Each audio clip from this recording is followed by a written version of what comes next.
Welcome to Digital Therapeutics edition of Digital Health Today, and I'm your host, Eugene. I met Brian Dolan during his days at MobiHealthNews. So when he started Exits and Outcomes, it was absolutely logical to follow his new venture closely. And ultimately, I became a subscriber. As a fanboy of Exits and Outcomes, I reached out to Brian to see if he'd be willing to be a sparring partner on this podcast series. Where his research is available, I'd rely on it during my discussions. And we also agreed to always have a journalist-driven question from him for all of our guests. He graciously agreed, and I am super excited to kick off this limited series with none other than Brian Dolan, who I call the Digital Health Detective. Brian, why don't you introduce yourself and tell our audience who you are and what you're all about? Thanks, Eugene. Yeah, so my name is Brian Dolan. I'm a longtime journalist. I think most people probably remember me from my time at MobiHealthNews, which is one of the early digital health publications in the space.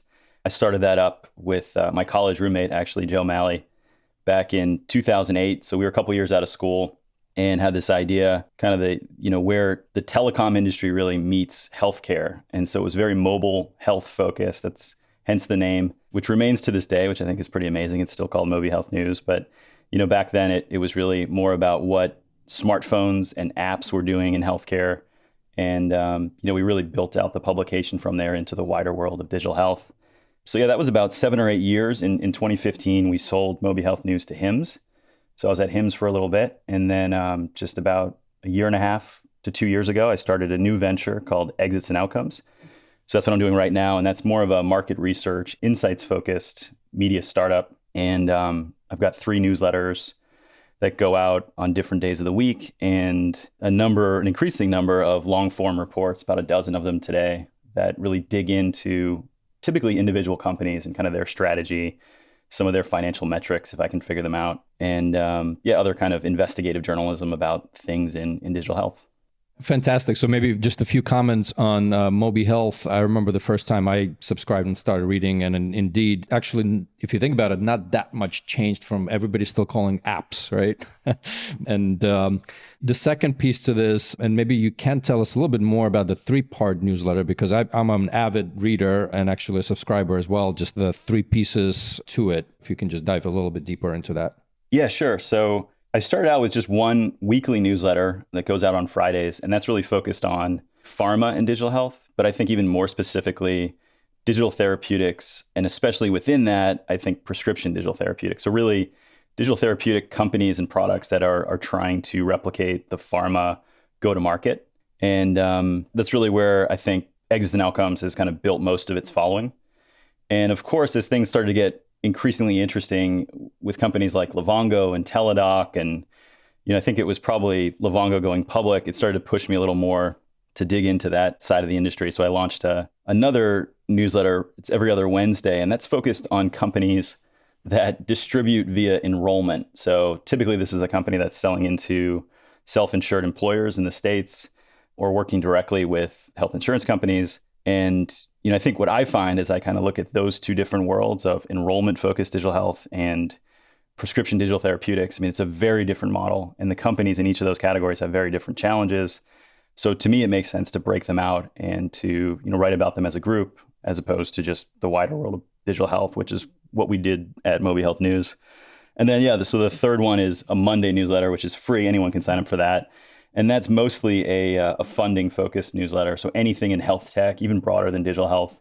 And I'm really trying to put together the most comprehensive list of fundings each week. And I typically get about 25, 26, so much more than you'll see elsewhere. And that's just a lot of legwork digging through the SEC filings in the U.S. and elsewhere. So yeah, that's the mix. It's really those 3.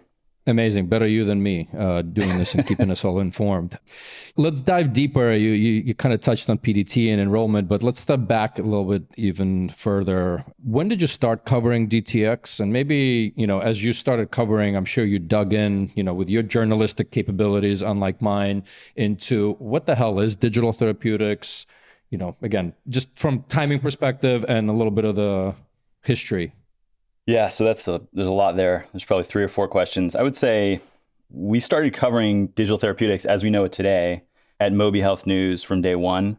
I did write about this industry a little bit in a prior job when I was writing more broadly about the mobile industry. There were some companies doing things in healthcare, but I would say back then it was more tech-enabled health services, not so much digital therapeutics. But I think day one at Mobi, week two, we already had written about a pioneering company called WellDoc, which I think many people would credit as the original digital therapeutic company. And they were the first prescription digital therapeutic or digital health program for diabetes management. So they led the way. I think they really did pave a lot of what we're seeing today. And if you talk to some of the companies that are PDT, self-described as PDTs today, they'll tell you WellDoc was an inspiration at some level. But so yeah, that was back 2008, 2009. In terms of what is the definition, this is a sticky question. I think of these things, I try to have a pretty fluid mindset about it, because it's always changing. And definitions for industry terms, industry jargon, it's really about what is the consensus view or something approaching a consensus view. Because it doesn't really matter if I have a better definition, I think, than someone else. If nobody knows that or thinks of it that way, it's not helpful. And so I think the definition that is emerging is the one that's coming out of the Digital Therapeutics Alliance. I think they really are building the consensus around what a digital therapeutic is.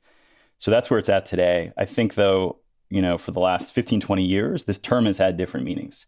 And if you dig into the USPTO patent database and you look for this term, you'll see mentions of it from medical imaging companies. It's actually a term of art when it comes to like diagnostic medical imaging. And this is way over my head, but they talk about a digital therapeutic as being some part of the process for, making diagnoses based on images. So I couldn't tell you what piece of that is a digital therapeutic, but that's out there. So I think if you ask somebody in the medical imaging industry 15 years ago, they would be able to tell you what it was.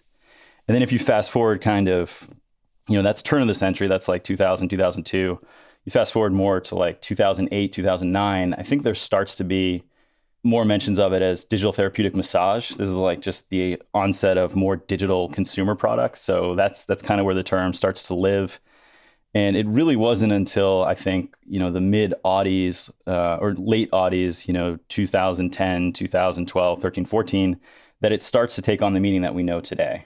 And it's really a credit, I think, the earliest mentions of digital therapeutics as we know them today was a combination sort of, I think of it as almost like the telephone, was invented by two people at the same time. I think, Sean Duffy at Omada Health coined the term rather famously as part of one of their fundraisers at Omada. I think Andreessen Horowitz helped promote that. They were part of that round. So they helped drive the term at the time to more public acknowledgement. And then sort of, I think more quietly, just because they were lesser known, Click Therapeutics, David Klein, I think it was around the same time that they were using the term as well. And they even trademarked it, which I find to be amazing. But, they had different definitions. And there's kind of some ironic things about that we could get into maybe. But, I think Click Therapeutics remains a digital therapeutic company, a prescription digital therapeutic company.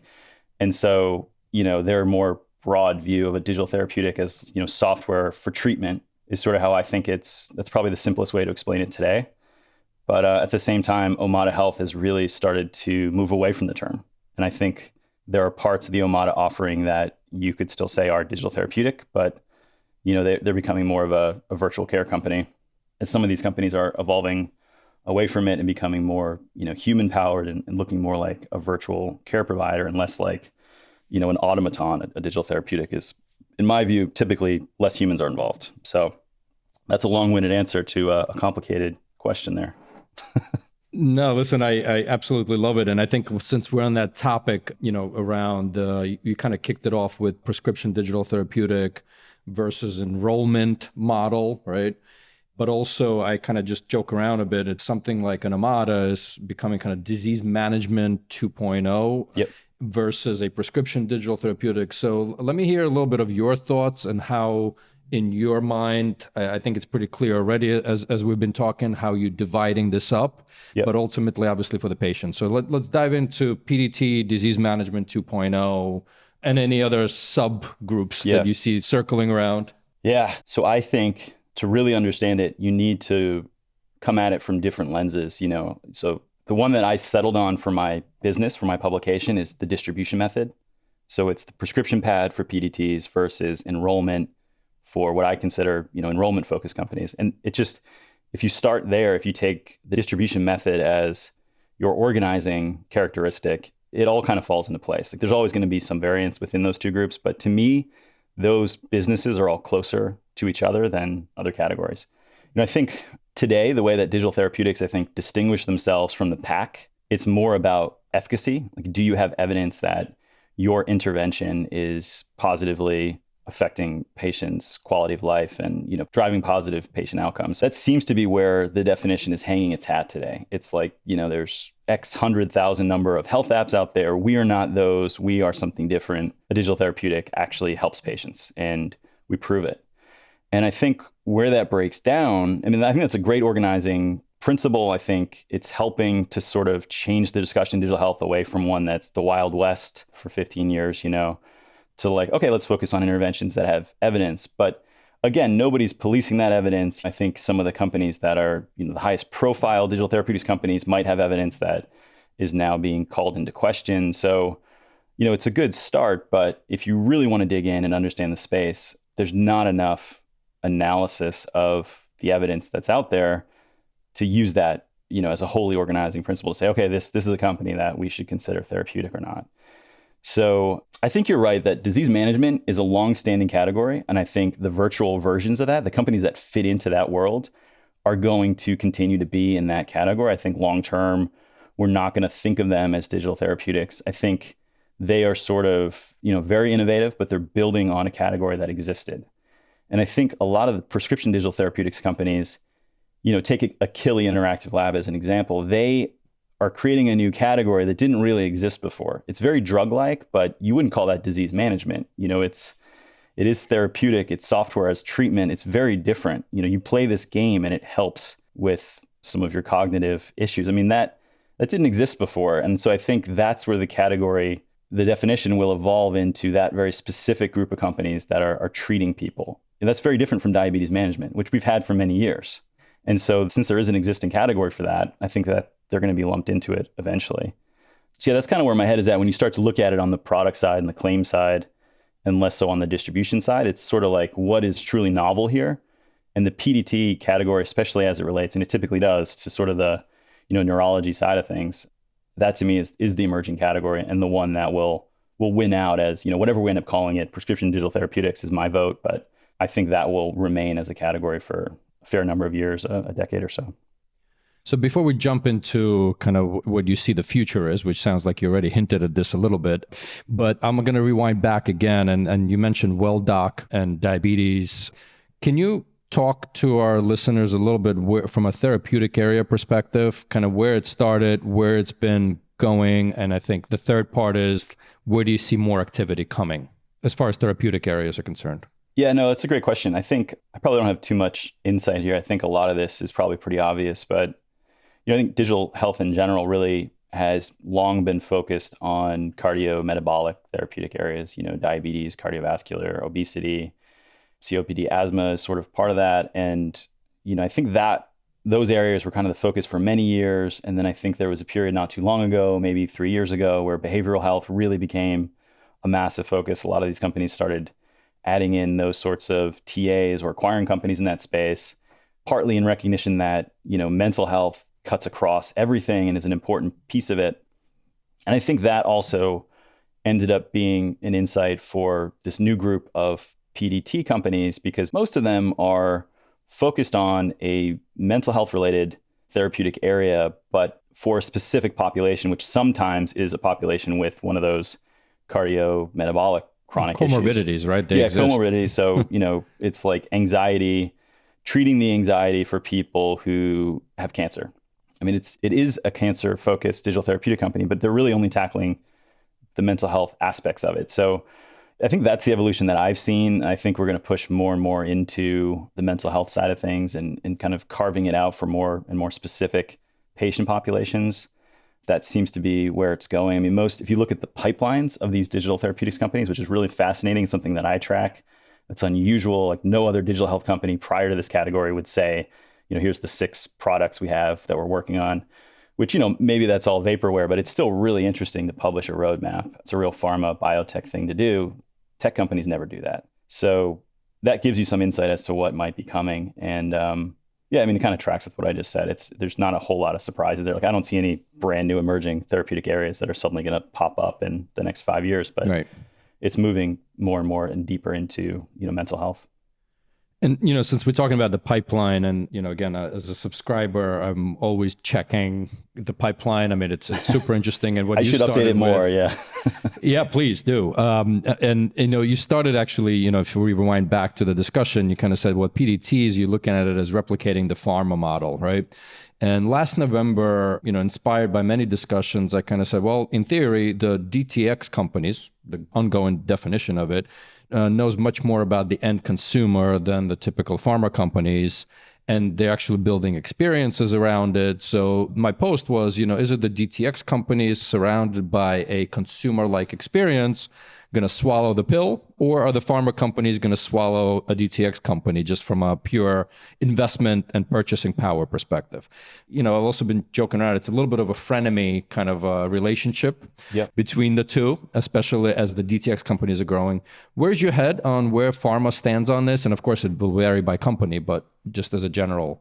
Yeah, it's a big question. I probably can't answer that one comprehensively, but I think there's a couple of things that I think have sort of come out in the last year plus that I would say if you asked me or anyone in this space a year and a half ago, there would probably be you'd hear stronger opinions about the need for a pharma partner to help drive sales. I think that's a big challenge for these digital therapeutics companies. How are they actually going to sell this into providers and payers? I mean, that's a big lift. So I think there was thinking early on, maybe even 2 years ago, that of course that's going to be a pharma sales force. So you need that partner to do it. And then when you start to see some of the unraveling of those partnerships at the end of 2019, there's a little bit of a change of direction for the industry and thinking like, oh, we don't need pharma for that. We can build our own sales channel and we can maybe take advantage more of newer technologies to drive distribution. So even though it's prescription, maybe we can pair it with a teledoc-like model and start prescribing this via, virtual visits. So we start to see that with Pear Therapeutics and their insomnia, PDT, Somryst. So, some of that you can kind of see coming as that sales transition happened last year. I started speculating about that thanks to, conversations with others in the industry that was likely to happen. And I was still surprised it happened so quickly with Somryst. But, the pharma role here is varied. I think a lot of what we're seeing today, it's more research partner, helping them develop these and like bringing the clinical expertise from the therapeutic areas that they know better probably than anyone working in PDTs. So that's probably the main role. I think it's less now on the sales side. We'll probably still see some of that, but it's probably, that's not going to be the typical model. And, for me, the question, as I look at these companies that have multiple partners, within multiple pharmaceutical companies, I really wonder what that does to their exit strategy. If you really are distributed across, nobody has 5 or 6 partners that I know of, but even just a couple, what happens in 5 years when it's time to get acquired and one of them buys you? What does that relationship look like with the remaining customers? Do you just discount that revenue? Does that new owner start to work with their competition on these? So there's precedent there, I'm guessing, in the pharma world, but it's still, again, sort of an unusual piece of this that I, didn't cover in my old days, just covering digital health more broadly. So it seems like you need to be careful about how you work with pharma now. And there's, beginning to be a number of case studies that are worth looking at to see maybe not how not to do it. Yeah, I mean, I guess, while not pretty distant, but I guess you could look at PBM model, right? Where, pharma was either acquiring or heavily investing, and then there became a conflict of interest at some point, right? Just from influence perspective. So, we may or may not see something like that in the DTX space. So we touched on, a little bit on the distribution channel in pharma. So let's kind of keep with, because, from a business of DTX, right? I mean, we've seen Click Therapeutics do a large, $500 million deal with BI. I mean, them and tracking them much better than I am. Let's talk a little bit about the business and some of the investments. So maybe we start with the investment since you started tracking them, and there's multiple numbers, and then switch over to how are these companies making money and getting priced? Yeah, so some of this stuff I'm less comfortable kind of riffing off the cuff on. I'm used to writing more so than kind of speaking. But yeah, on the investment side, I track it pretty broadly. So I'm looking at, in my free newsletter, it's not just digital therapeutics. So I don't know if I have too much to say about PDTs as a category as it relates to investment, but certainly there's a ton of investment right now. I think some of the companies that are further along, there's some signs that there's been a little bit of a slowdown, on an individual basis. Like some of them have had a little bit of challenge raising money, probably pre-pandemic. And then you start to see sort of alternative financing coming in. So that's a bit of a sign. I think companies that you pointed to Click, I think that's a good example. They just raised 30 million, I think, this past week. So they're kind of chugging along. They hadn't raised since mid 2018. So that's a good amount of time. And yeah, I think some of these deals that they've announced, they've been able to put a price tag on them, which I think was confusing to a lot of people covering digital health, because that's not a common practice to say, oh, this was potentially a $300 million deal, or this is a potentially $500 million deal when it's all said and done. But of course, if you read that carefully and you're used to these kinds of agreements, almost all of that is very much still to come and may never materialize. So yeah, I think early on I was kind of giving Click Therapeutics a hard time about they were getting listed as unicorn status in some of these investor lists. People thought the $300 million figure was actually a VC that they had raised, or a strategic round that they had raised from some of these pharma companies. When in fact they at that time had only raised maybe 10 to 20 million total. So, but it's interesting. I'll just interject here that even some of those deals, so like the Click deal with BI, is also starting to almost like replicate the pharma BDNL, the molecular BDNL deals, right? Right. Structures. Which is why I think they take a more pharma-like strategy when it comes to their PR and announcing these sorts of financial numbers. But it's just kind of, to me, as someone who's written about digital health for so long, some of these pharma-like practices kind of creeping more into digital health, it's sort of confusing, I think, for people like me, other journalists that aren't used to covering pharma, to see some of these numbers and how to take them. And yeah, I think Click's a great example of a company that's very pharma-like in a lot of what they do. So they're definitely one to watch. I'm curious to see what they do with this latest funding round. It seems like they're set to have a big year next year. So I'm curious to see some of their stuff come to market and more of their studies get published. You kind of alluded to, we keep talking about digital technology. Where do you see the role, right? Because I think part of, these series, I am going to talk to real patients and doctors and the impact of these digital therapeutics to individuals. Where do you see a role of human being in this? And this goes along, doctor prescribing and nurse and even health coaches as part of the umbrella of human beings. I think that, to get specific, if we're talking about prescription digital therapeutics, as the name implies, these need to be prescribed. So I think, apart from the patient, the key human involved in getting these to market is the prescriber. And the thinking for a lot of these companies early on was, well, how does most medicine get practiced today? How do most interventions get into the hands of the patient? It's via the prescription pad. And so they're absolutely a key constituent for this particular model. You need to convince them to do it. You need to get the word out that your product exists. You need to get into formularies. So a lot of the go-to-market is about the physician. But for those products, I think once it's been prescribed, it's going to change company to company. But for the most part, I think the idea with a prescription digital therapeutic is that the role of humans after that is lessened. It's now like a drug. It's in some way you take it, it influences you, it changes your behavior, it treats you via software. And apart from all of the work that patients do, not in any way to undermine or lessen that amount of work, I think it's really up to the patient at that point and this piece of software to make it happen. And I think in other categories, especially, disease management, digital therapeutics that kind of have a manage claim when they get regulated. I mean, those I think often do have much more of a human element involved, especially coaching. And so for that category, I think it's much more rare to not have a coaching element or a provider element as part of the loop. It's sort of remote patient monitoring meets behavior change and all of that. I mean, humans have a ton of a role to play there. So I think, very few companies are trying to keep them out of the loop. And when they do, it's really a scale story. They think, all right, if I can just make this less about humans, then we can get to many more patients. So sometimes that strategy has a moral compass to it. And other times it's really just about making more money more quickly. And it's probably not a good thing. And we probably would see better outcomes if coaches were involved or providers were involved. So, there's a balance there, and you got to case by case, got to kind of really dig in to see what's really going on. But, companies like Lark, I think, are in that category where they're doing less with humans. Not that they're not involved, but that's sort of their strategy. I think companies like Big Health with Sleepio and Daylight, they definitely have more of a software focused, less humans involved approach. And, I think there's a place for that. And even among these companies, both of which are, on the enrollment side of things, I think They are, especially big health is sort of an outlier. I think most of those companies do have coaches or providers in the loop, and they don't so much. So sort of the exception that proves the rule, you know? Yeah, I mean, I think it'll be interesting to see also by the therapeutic area, right? And, back to this, I hate the word adherence, but, Are you adherent to the tool or the digital therapeutic? Are you using it, if you have insomnia and you're just tired constantly, you're going to want to use the product, right? And so again, depends on, I think, the therapeutic area in question as well, so.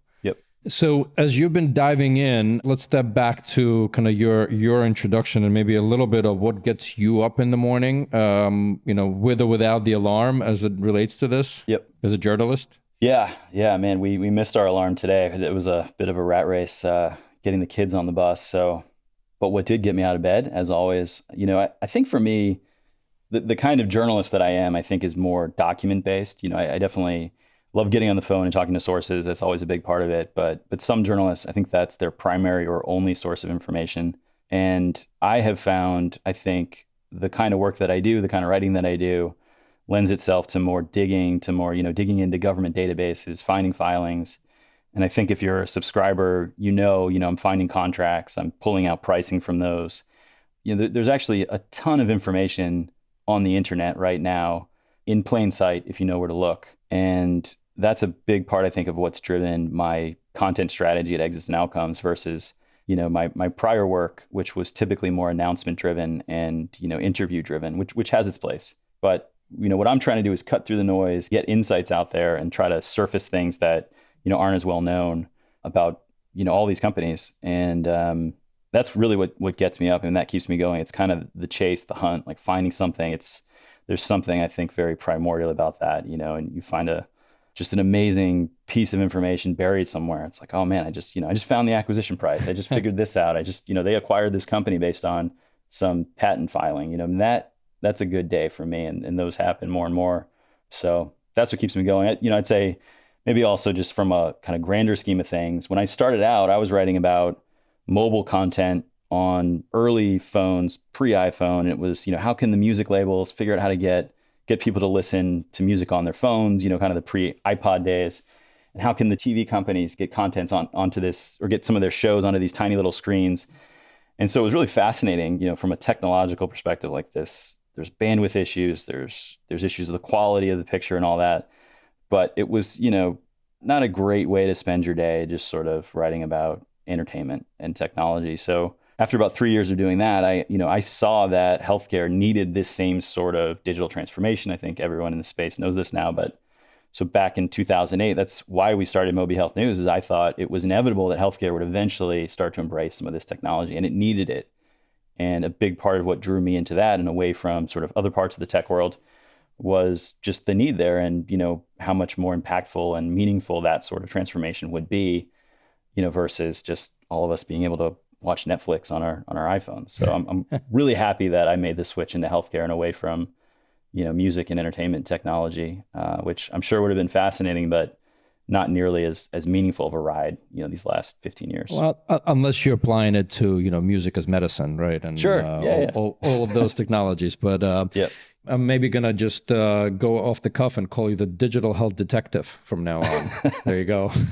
Yeah, no, I'll take that. I mean, it feels that way some days. Yeah. And it's a lot of fun and, people seem to appreciate it. So it's been great. Pleasure as always. Thanks, Eugene.